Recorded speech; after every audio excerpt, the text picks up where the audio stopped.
सबसे ज़्यादा दिक्कतें उन लोगों को आती हैं जो अपनी ज़िंदगी में करियर और रिलेशनशिप को बिना सोच समझ के करते हैं। जो ट्रेंड चल रहा होता है ना, उसके हिसाब से करते हैं। अब जैसे रिलेशनशिप में आपने बेस्ट ऑफ दी फीमेल देखी, बायोडाटा मैच करे और रिलेशनशिप में आ गए किसी तरीके से। अब रिलेशनशिप का आपको कुछ पता नहीं है। आपने 2-4 अपने फ्रेंड्स के बारे में जो सुना था, कैसे होता है, क्या होता है, फीमेल क्या होती है, बस इसी के ऊपर आप रिलेशनशिप चलाते हो और आप पूरी फुल थ्रॉटल डाल करके उसकी देखभाल शुरू कर देते हो, तो प्रॉब्लम आती है। तो रिलेशनशिप के लिए 2 चीज़ें बहुत एसेंशियल हैं।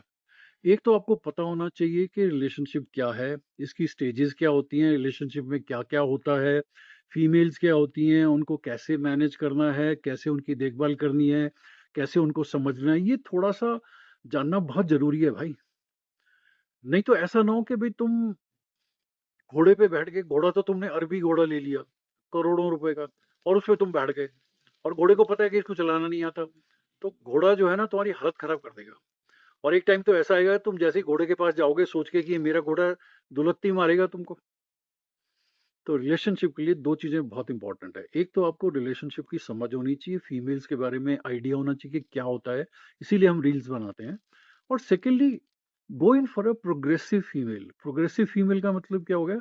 जो ज़िंदगी को जीना चाहती है, समझना चाहती है, अपने आप को अपग्रेड करना चाहती है। डोंट गो फॉर अ अल्प बुद्धि फीमेल, लो विज़न फीमेल।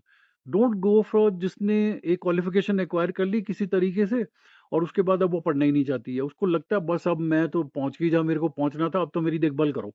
और ये मैंने बंदा अच्छा पटा लिया है, अब ये बस करे मेरे लिए सब कुछ और मैं नहीं कुछ करना चाहती। तो go in for a progressive female, somebody who wants to read, who wants to explore this life, who wants to understand what relationship is, etcetera etcetera, right? और on top of that if she respects you what you are, तो भैया relationship तो बहुत सही चलेगा। Okay, अभी भी वक्त है। अगर आपने रिलेशनशिप ज़िंदगी में शुरू नहीं किया तो इन चीज़ों पे ध्यान दे लो, और अगर शुरू कर चुके हो तो थोड़ा रिलेशनशिप को समझ लो। लाइफ बहुत सही हो जाएगी। Okay, take care, it's your life.